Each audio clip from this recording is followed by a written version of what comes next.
When people talk about legends who didn't just make music, but changed it forever, one name always rises to the top: Elvis Presley. Known around the world as the king of rock and roll, Elvis wasn't just a singer, he was a cultural earthquake. He transformed the sound of popular music, redefined stage performance, and became one of the most recognizable faces in entertainment history. Elvis was born on January 8, 1935, in Tupelo, Mississippi, to Vernon and Gladys Presley. His family wasn't wealthy. In fact, they struggled financially for much of his childhood. But what they did have was faith, music, and a deep emotional bond. Elvis grew up attending church, where he was surrounded by gospel music. Those powerful spiritual sounds would later shape his vocal style in profound ways. You can hear it in the way he sings, the emotion, the intensity, the soul. When Elvis was 13, his family moved to Memphis, Tennessee.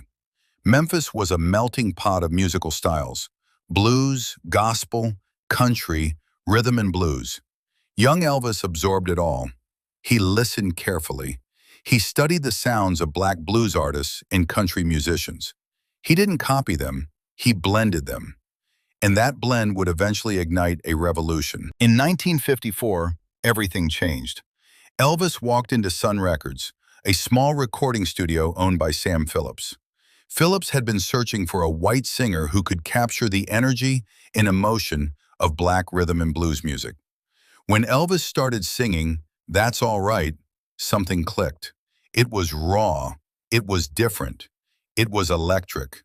That recording is often considered one of the birth moments of rock and roll. Soon after, Elvis signed with RCA Records, and his rise to superstardom was unstoppable. In 1956, he released Heartbreak Hotel, and it exploded to #1 on the charts. Then came a string of massive hits: Hound Dog, Don't Be Cruel, and Love Me Tender. Teenagers went wild. They screamed, they cried, they fainted at his concerts. No one had seen anything like it before. But it wasn't just the music. It was the way he performed. Elvis didn't stand still on stage. He moved. His hips swayed. His legs shook. His whole body seemed to pulse with the rhythm. For young people, it was thrilling and rebellious. For many adults at the time, it was shocking and controversial. Television cameras were sometimes told to film him only from the waist up because his dance moves were considered too provocative. That controversy only made him more famous. By the late 1950s, Elvis was not just a singer, he was a phenomenon. He entered Hollywood and began acting in films. His first movie, Love Me Tender, was a commercial success. Over the next decade, he starred in more than 30 films, including Jailhouse Rock, Blue Hawaii, and Viva Las Vegas. While critics sometimes dismiss the movies as lightweight entertainment, fans loved them. The soundtracks sold millions, and Elvis became a box office draw worldwide. Then, in 1958, at the height of his fame, Elvis did something unexpected. He was drafted into the United States Army. Many feared his career would collapse. But instead of fading away, his popularity grew. He served in Germany for 2 years, and during that time he met Priscilla Beaulieu, who would later become his wife. Their relationship fascinated the public, adding another layer to the Elvis legend. After returning from the Army in 1960, Elvis continued making films and music. But by the mid-1960s, musical tastes were changing. Bands like the Beatles were dominating the charts.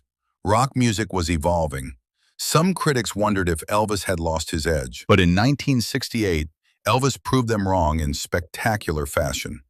He starred in a television special often referred to as the '68 Comeback Special. Dressed in black leather, holding just a guitar, he returned to his roots, raw, powerful, and authentic. The performance reminded the world why he was the king. It revitalized his career and re-established him as a major force in rock music. In the 1970s, Elvis began performing regularly in Las Vegas, particularly at the International Hotel. These shows were dramatic and grand, featuring elaborate jumpsuits, full orchestras, and sold-out crowds. Songs like Suspicious Minds, In the Ghetto, and Burning Love became major hits. His live performances during this era were intense and emotional. When he sang, you could feel the weight of his life in every note. In the 1970s, Elvis began performing regularly in Las Vegas, particularly at the International Hotel. These shows were dramatic and grand, featuring elaborate jumpsuits, full orchestras, and sold-out crowds. Songs like Suspicious Minds, In the Ghetto, and Burning Love became major hits. His live performances during this era were intense and emotional. When he sang, you could feel the weight of his life in every note. On August 16, 1977, Elvis Presley was found unresponsive at his home, Graceland, in Memphis. He was just 42 years old. The news shocked the world. Fans gathered outside the gates of Graceland, mourning not just a singer, but a symbol of an era. But here's the remarkable thing. Elvis never really left.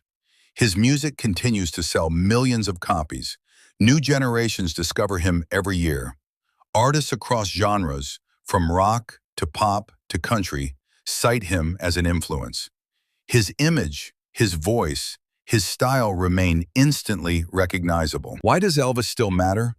Because he broke barriers. At a time when America was deeply divided by race, his music drew heavily from African American traditions and helped introduce those sounds to a wider audience. Because he proved that music could be dangerous, exciting, emotional, and transformative. Because he showed that one person, with enough passion and charisma, can shake the world. Elvis Presley wasn't perfect. He was human, with flaws and struggles. But that humanity is part of what makes his story so powerful. He rose from poverty in Mississippi to global superstardom. He faced criticism and controversy. He fell. He rose again. And he left behind a legacy that still echoes through every electric guitar riff and every singer who dares to move freely on stage. So when you hear the title King of Rock and Roll, remember, it's not just a nickname. It represents a revolution. It represents a voice that changed history. And it belongs to one man, Elvis Presley.